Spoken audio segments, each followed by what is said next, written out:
Hi dear friends and subscribers, welcome to the Cricket Happening show today. In this cricket show, well, as you know, first and foremost I do apologize dear friends and subscribers that this Cricket Happening show on Sunday is a bit late, unfortunately. The reason being I wanted to include a very stupendous performance by the comeback man from Pakistan, Shahid Afridi, who really returned some dream analysis today.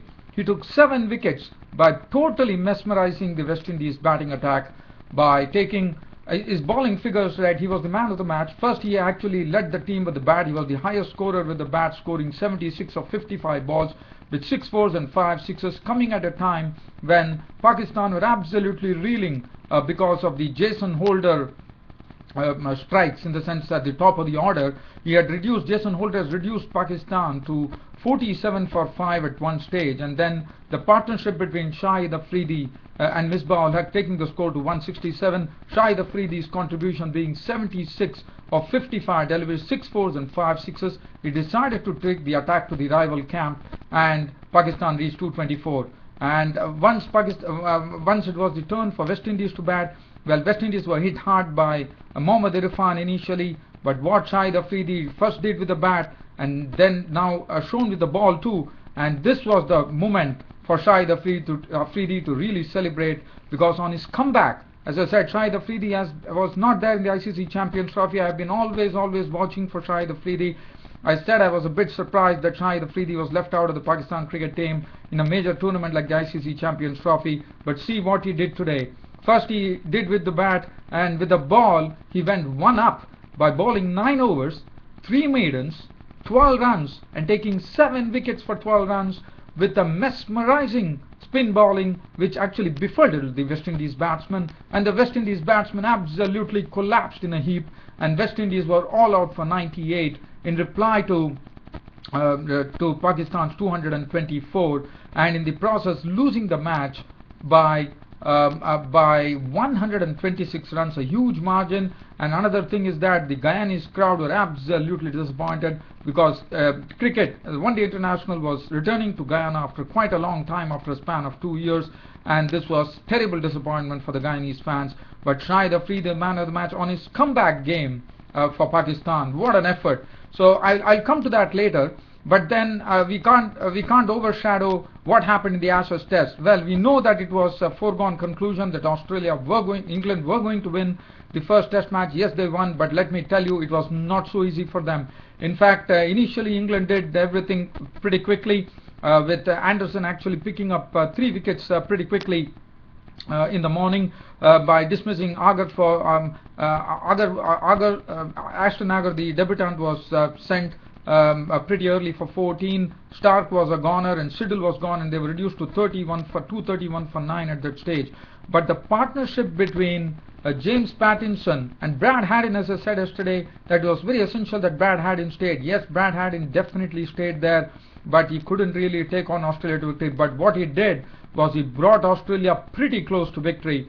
If you see the margin, it was what an exciting end, I would say, to the first Test match of the Ashes Test series, which went in favor of England eventually. But what a match we had here, with Haddin contributing 71 valuable runs with 9 fours, and James Pattinson, the number 11 batsman, contributing unbeaten 25 with 2 fours and 1 6, and James Anderson going on with a 10-wicket haul in the first Test match of the series to take the man of the match award. Well, I'll come to that, but first what I'm going to do, yes, we will keep it on the Ashes and then come to the Shahid Afridi onslaught that happened. But first, let's talk about what happened today, with Australia resuming on that overnight score, and they required 137 runs more to actually win the Test match. But well, things started off in a pretty quiet fashion, with Brad Haddin and Agar deciding to occupy the crease and not playing any strokes, and then finally the new ball was taken, and when the new ball was taken, James Anderson started striking. First he picked up Ashton Agar, who hit 2 fours in his knock of 14. He was gone. The ball actually swung away, and Agarkar was sucked into it. Cook in the slips taking the catch. He was gone for 14. After that, Mitchell Starc was the next wicket to go. He was also caught by Cook in the slips of the bowling of Anderson for 1. Peter Siddle briefly survived to make 11 runs with 2 fours. but he was also a victim of Anderson, as he was caught once again, the same combination of Alistair Cook and Anderson taking that wicket, and Australia now were really looking at what they're going to do, because they were 231 for 9. It was a long way to go for them. 296 was still a far way off, and Brad Haddin was under pressure too. But the good thing for him was James Pattinson was playing like a very accomplished batsman. He was blocking well, he was leaving the balls well, and he was also negotiating the spinners very well.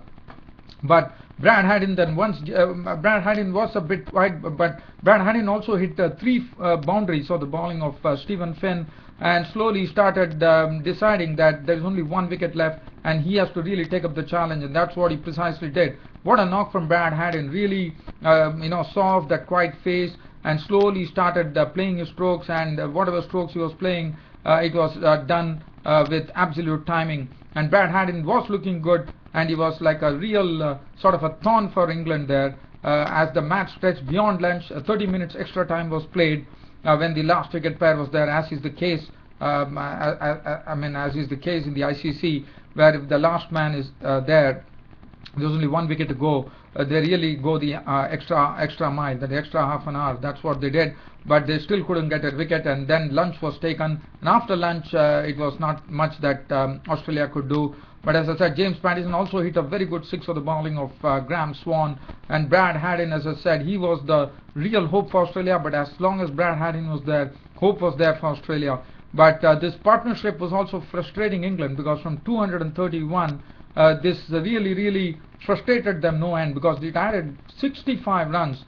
But finally Brad Haddin was a victim, as he actually got an edge onto a ball from Anderson, who was the best bowler today. In fact, Anderson was the one who took all the scalps today. All the 4 wickets to fall went into Anderson's bag, thus Anderson netting a 5-wicket haul, and thus taking 10 wickets in the match. 31.5 overs, 11 maidens, 73 runs and 5 wickets. Pattinson was there, not out on 25 of 57 balls, 2 fours and 1 6. But for Australia, the death knell was sounded, with Anderson picking with the Brad Haddin for 71 with 9 fours, and Australia only won, England only won by 14 runs. As I said, it could have been Australia, but a real credit to Brad Haddin for bringing the match so close and really putting pressure on the Englishmen and on the English cricket fans. But definitely one has to really admire this particular knock that Brad Haddin played. Even though it was on a losing cause, he brought Australia pretty close, almost within sight of victory, with only 14 runs separating them. But Brad Haddin was gone for 71, and 296 all out was the final score for Australia, losing the first Test match to England in the Investec Test Series and of the Ashes Test Series by 14 runs, and England go 1 up in the series, in the 5-match series. And James Anderson, for his 10-wicket bag, took the Man of the Match award, rightly deserved so. Anderson is at 5 for 73, 2 for 54 for Broad. Swan 2 for 105, 1 for 6 for Joe Root. Stephen Finn was the one who was wicketless today, and well, what a match we had. You couldn't have a better Test match where both the teams were equally strong. But in the end, the team which was a bit strong actually prevailed in the end, with England taking the honours there. Well, now I'm going to shift the attention. As I said, I'm going to the match which happened, the first One Day International today, which was played between Pakistan and West Indies, and what a game we had. In fact, West Indies, Jason Holder provided a wonderful start for West Indies. In fact, it was Pakistan who were batting first. As I said, Guyana was seeing a One Day International after quite a long time, after a span of 2 years, and West Indies won their toss, which was a very good toss to win, and inserted Pakistan in on a difficult track. And Jason Holder was absolutely over Pakistan. In fact, he had reduced Pakistan to 23 for 4 in the 10th over with some splendid bowling. He was getting the ball to swing away. He was really confusing the batsmen. The batsmen were in 2 minds, and that's what brought the downfall of the wickets of Ahmed Shahzad, who wanted to leave the ball, but he had an inside edge of his bat. The ball went and crashed into the stumps. Mohammad Hafiz was also a similar dismissal, almost a similar dismissal. Trying to shoulder arms to a ball from Jason Holder, saw his stumps being clattered, and he was gone for 1. And then the next wicket to go was Nasir Jamshed, who got a ball which came in, and Nasir Jamshed was LBW ball Holder for 6 of 17 balls with 1 4. And when Asad Shafiq left, caught by Charles behind the wicket off the bowling of Jason Holder for a duck. And what a spell from Jason Holder, the tall right arm pace bowler, who actually reduced Pakistan to absolutely penury at 23 for 4. And then Misbah-ul-Haq was in the middle. Umar Akmal came in. Umar Akmal slowly started settling down with Misbah-ul-Haq, but Umar Akmal couldn't do much. Once his score reached 19, Kemar Roche actually picked up the wicket of Umar Akmal, who was also on his comeback like Afridi. He was gone 19 of 34 balls with 1 6, and the Pakistan score was reading 47 for 5. In walked the comeback man Shahid Afridi, and Shahid Afridi was absolutely, I would say, not perturbed at all by the situation. That is how Shahid Afridi plays his game. Misbah-ul-Haq, the captain, cool, was there. He was just nurdling he was really only wanting to really stay at the crease and was just blocking the deliveries. But once Shahid Afridi came, the Pakistani innings, which was tottering at 47 for 5, suddenly there was some life was breathed into it, with Shahid Afridi smacking 6s and 4s at will. And whenever it was on the zone, Shahid Afridi used to pick up and slam it. And he started going after all the bowlers, like he went after, in fact, Shahid Afridi's onslaught left Sunil Narine, who would have probably one of the best bowlers in the West Indies spin attack. You know, Sunil Narine, what an important role he plays. Today, Sunil Narine was just reduced to a spectator because Shahid Afridi went after him like anything, going hammer and tongs at him and just allowing him only 3 overs. In fact, he forced the captain, Dwayne Bravo, to give Sunil Narine only 3 overs, and in 3 overs Sunil Narine leaked 32 runs. What an assault from Shahid Afridi. He showed all his power. Look at his knock that he played. He went after all the bowlers. It was not blind hitting. He was looking at any loose delivery and he was depositing it for 6s, 4s. There was tremendous force in the way he was playing. As I said, this was not an easy pitch to bat on, as Misbah-ul-Haq, the captain, said. But this partnership suddenly started worrying the West Indies, because it started, this was given a great impetus by the Shahid Afridi's pyrotechnics, as he slammed 76 of just 55 balls on his comeback match, 6 4s and 5 6s, and he was the highest scorer in this particular match, with Misbah-ul-Haq playing a bit coolly, and the score reached 167 with the 120-run partnership done in pretty quick time, probably in 18 overs because of Shahid Afridi.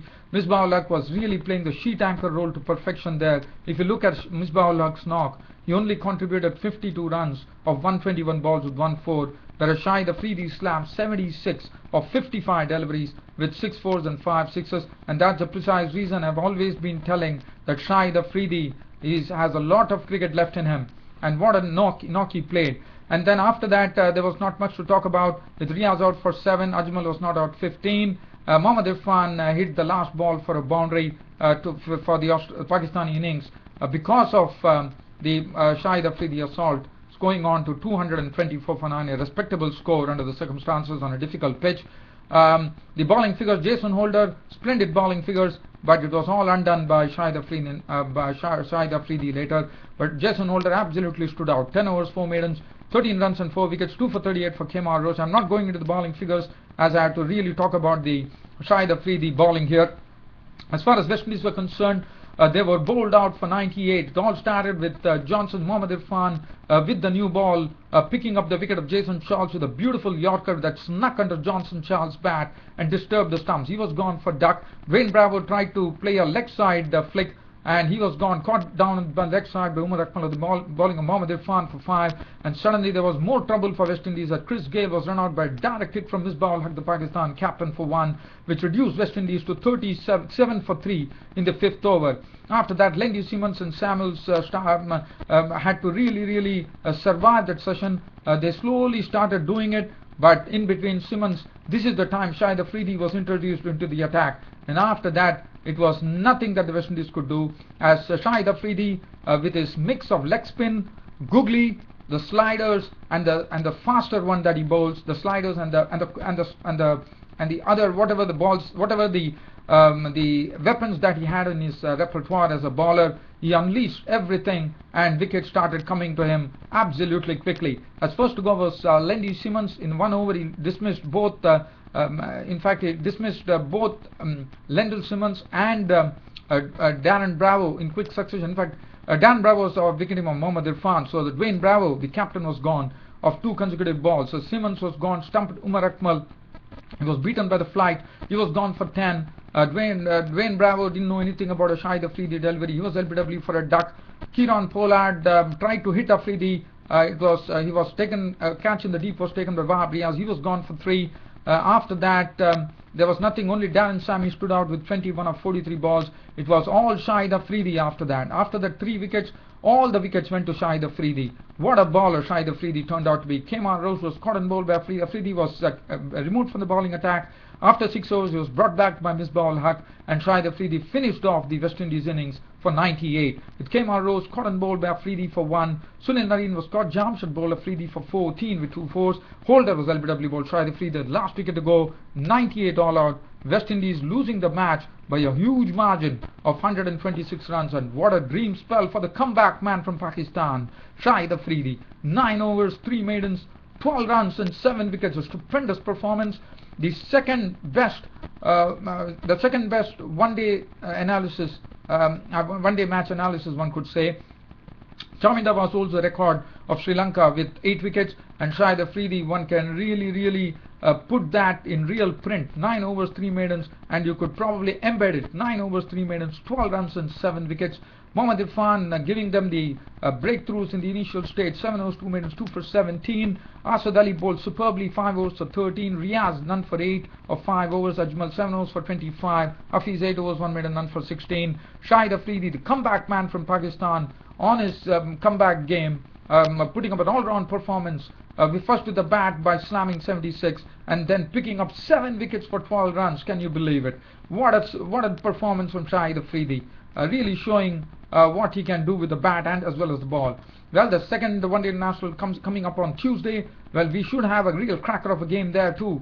Thanks for your company and thanks for watching Cricket Happenings. Your host Ram will like to end the Cricket Happening show for now, but as usual, I'll be there tomorrow with my regular Cricket Happening show. Until then, it's goodbye. Thank you.